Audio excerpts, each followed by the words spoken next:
Good morning, everyone. Good morning, Alana Heim of Prosperity Alignment. How are you? I am doing wonderful on this beautiful day here in Reno, Nevada.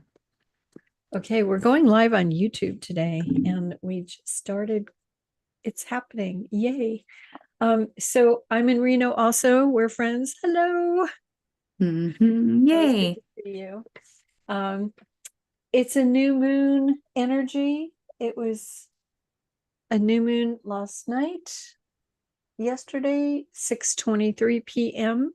here in the Pacific time zone. And so we're still in that new moon energy, which is to me time to really review and reset intentions, goals, start new things, even if it's like, oh, I've been wanting to start my book for years. Get out a piece of paper, set the timer for 5 minutes, and start to write just for 5 minutes if that's all you have. Start something. So, and fact that we're on the edge of springtime, shifting. If you're down under, shifting to winter, no, fall. But lots of changes happening energetically. Here, the trees are all in blooming. Green is popping up everywhere. It's great. What do you have to say? Good morning. Yes, yes. Uh, it's a Pisces new moon. So emotional, watery, and yet the energy it's specifically landed in through the lens of human design and gene keys is a heart energy. And I would say it's like divine love. So it was the 25th hexagram, the first line, which again is always more of that creative, could be mother energy. But in the lower expression, it's constriction.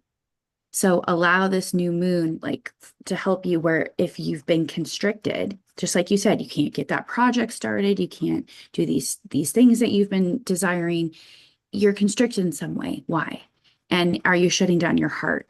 And when we can really start to move into more of the gift energy of acceptance, and then we can move into more the highest expression of universal love. And I think that's really beautiful, just because there's a lot going on the planet, in your world. And if this can help each of us to just open our heart a little bit more, amazing. It'll be a great start to spring. And there's a lot of water element going around. Excuse me, a lot of water element going on right now. And water is interesting because it doesn't have a shape. Water takes on the shape of its container, and or it evaporates and it turns to mist. Or you can use it for steam, and you can use it for powering things. You can use it in a hose with a thing on the end of it that you clean things off. It's water is very powerful. So water is an element of emotions, and um, so around the world, there's a lot of water things happening right now. A lot of floods, a lot of drought. It's times for extremes, and so the solution, one of the ways to keep your sanity, keep your equanimity, first reach it, is to find that balance within yourself. Do some meditation. Right now, as you're watching, just take a few deep breaths and drink water. Yeah. Allow that water to also be something that you can imprint, right? Just with your intention, you can bless your water, you can connect with it and really imprint the intention. And what that's going to do is now when you drink the water, you're going to be imprinting all of the cellular water aspects within you, which is everything, right? There's so much water content in our makeup, and the water helps you remember. And not just remember in, like a human, like, oh, I'm going to remember my stuff today and not forget. No, you're going to start to remember more of your soul essence, who you really are, what's really true, in the big wide world of all the distortion and illusions. And that to me is most powerful, is that we can really drink that in, like truly, and allow it to infuse. So whether it does become more of that mist that's just infusing us, or it really is hydrating us on that deep level. Right. And remember, we have approximately 70% plus or minus, depending on what study, of water in your body. That's what a lot of you are made up of. There was a Star Trek movie with aliens, and they were calling the humans bags of water. But I love what you just said, because it's exactly what we start people with when we go in, when I go into dream interpretation training, dream course, recall. And there are Dr. Emoto on water. There's so many scientific studies that show that water has consciousness. And one of the easiest ways of remembering your dreams, take a piece of paper, pencil, right before you, even if it's just, I want to wake up and remember my dream. But if you want to make it more powerful, take another minute and say what you want to do through your sleep state. You'll have 6 to 8 hours of sleep on the average, hopefully. And I mean, I had a friend that got along really well at 4 hours sleep, and I would meet her, and she had a store in Florida on the beach, and I would go down there for a week or two, visit family, grandmother, mom, and the two of us go out to dinner, and then we go to clubs and we go dancing and do all kinds of things. There's some amazing places down there, and I we'd get in at 2 in the morning, 3 in the morning, and I'd get up, walk down to her store about 10 o'clock. Oh yeah, I went to this. We were right on the beach, and she was up on the boardwalk with her store, and she was like, oh yeah, well, I was so up swimming at 6 in the morning, and I opened the store at 8, and you know, every day. And I'm going, wait a Mm. second, wait a second. And it's like, oh, I only sleep 4 hours a night. That's all I need. And I calculated it out. And it's like she got an extra 3 to 4 hours every day, 4 times 7, 28 hours a week. And it's like she got um she got so much more time to be awake than me. I was like, not fair. Mm. But sleep state. So you set your intention. I want to release any negativity, limitation, worry, doubt in my sleep state. And I want to wake up about positive solutions, or set an intention. I want to wake up feeling better. I want to wake up with an answer to such and such. And then you write that out, or at least have it in your head very clearly, your intention, and then you take a sip of water and you rethink what you just wrote down. And then you put it to, then you go to sleep. And when you wake up, you take a minute, even if you have to run to the bathroom, get back into bed, lay down for a second, or sit in a meditation state, and give yourself that moment or two, minute or two, to recall the dream.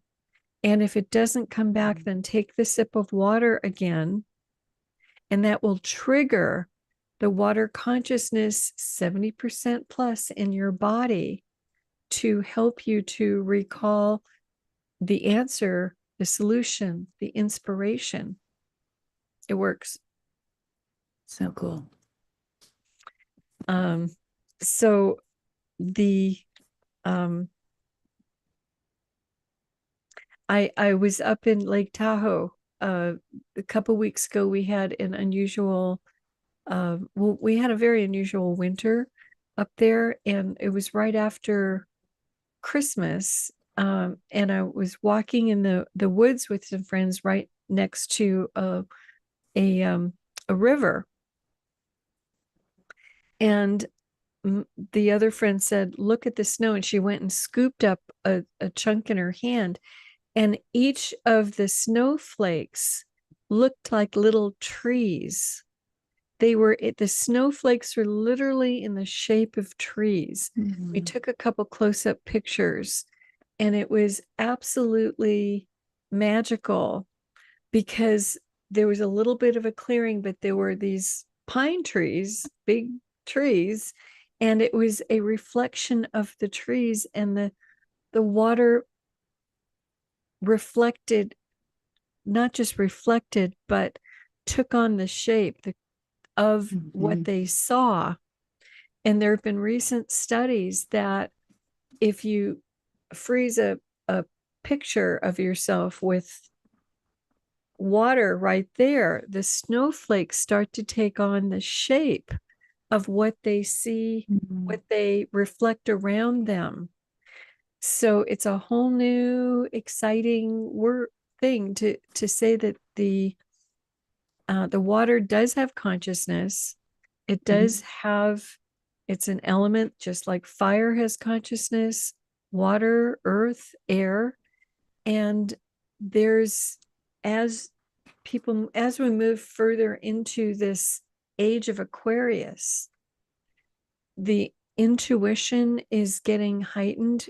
And if you're watching this, you probably have noticed this, right? Have you seen a change in the charts of or anything with your work in regard to intuition with people? Is it getting activated or? I think it's just the nature of where we're headed, especially as consciousness, it's rising, but then it keeps falling and rising and falling, and only because there's so much of the collective in general that's like reaching new levels. Maybe they're not as fearful and filled with anxiety, but they're starting to reach more of these levels of like anger, right? There's a fire that ignites. And so as much as fear can feel like, oh, I'm too afraid, there becomes a point when you get past that and now you're mad. And again, anger not in a bad way. It's a feeling that's helping you to express where you are. And so we kind of keep dipping down, we're in fear, but then we'll rise up, but then we'll kind of get to a new level of like arrogance and pride. And this is tying to more like David Hawkins' scale of consciousness. And there are people that can tune in and really rate and see where we are. And so it's like we'll rise, but new events happen and it drops us back down. And really, we're working towards us getting to the level of 200, and that's courage based, but that shifts everything. Even though 0 to 200 feels like that's not very far, considering the scale goes all the way to 1,000, and 200 to 1,000 feels like, wow, there's so much. But man, is there a lot like packed into those lower energies. And so I think what's happening is, as let's just say you move from being so fearful into more anger, you're going to start to wake up in some fashion because you're already flipping it. You're not afraid of this. You're actually now realizing you're upset about it. And that there's like the fire element starts to come in because it wants to burn away what no longer serves. It wants to almost like charge you or get you filled with something to say, I'm not okay with this anymore. Let's change it. And that's very different from when you're in a fear place. You don't even think about changing anything. You're just like afraid that you can't do anything. And so, as much as I say that's coming in, but to me, that is helping people to recognize and start to feel their intuition, whether that is coming in through, just this knowing or this sense, or they really are feeling things emotionally, or they're smelling or tasting. Just the awareness is shifting because consciousness is shifting. So through the lens of human design, the chart is changing, will be changing. It's kind of this prophecy that's been within the system. 2027 is kind of the magical year that things change, but nothing just suddenly hits a point in time and becomes different, right? It's the gradual rising of the temperature in like a pot of water that you don't even realize you're boiling until at some point you're toast, right? Like you're cooked. So it's that slow gradual that we've been in. And I think that already has been kind of amplifying through the chart, whether you want to say we're all accelerating each other, right? Certain situations that are coming in collectively, but maybe even tribally within your family, your friendships, colleagues, seeing things that you no longer can tolerate. There's something in you that's like, I'm not okay with this anymore. I can't look the other way. I'm so glad you mentioned Power versus Force, the work of David Hawkins. David Hawkins. That work, I do readings based on the chart. I want to say this properly. He developed a chart, and it was actually started decades prior to him coming up with it.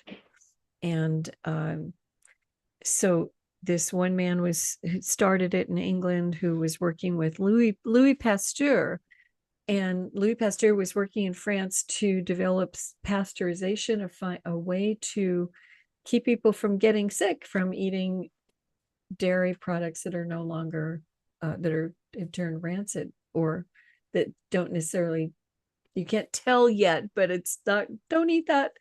Okay, so uh he developed some machine, and when you hooked it up to different fingers, it was a type of radiesthesia of measuring things, um, and it would come up with numbers up to 100, but when he hooked it up to a thumb, it went way over to 200, 300.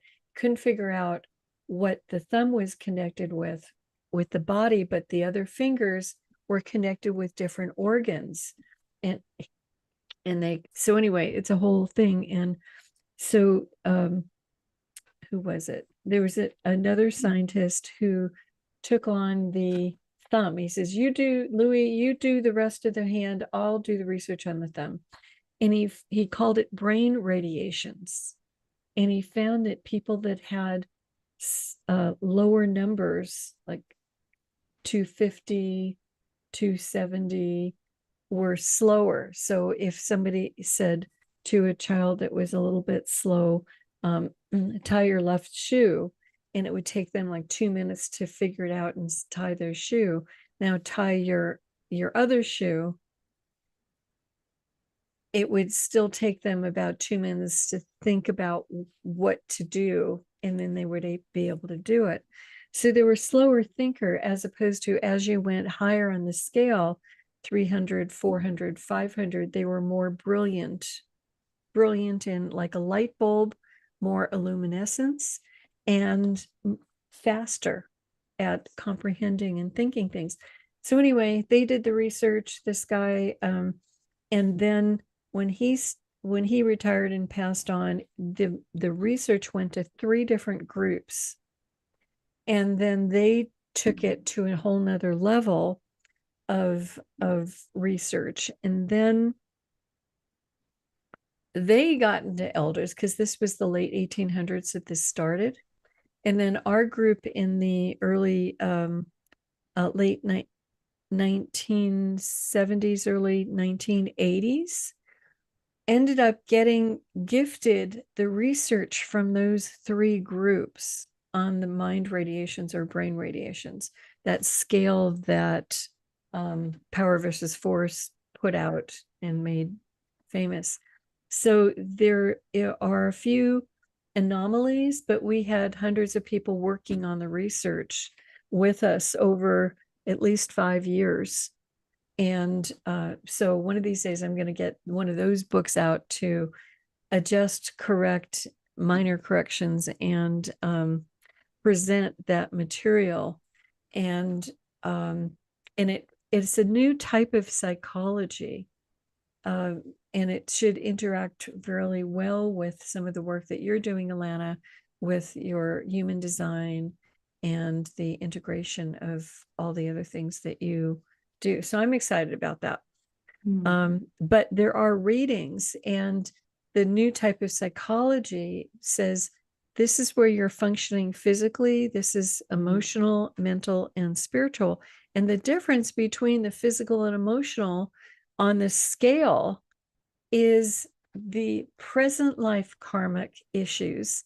And basically, looking at the scale in numerology, you can tell exactly the issue, the psychological issue that's going on, and where it is. And then the difference between the numbers in the emotional and mental are your past life karmas.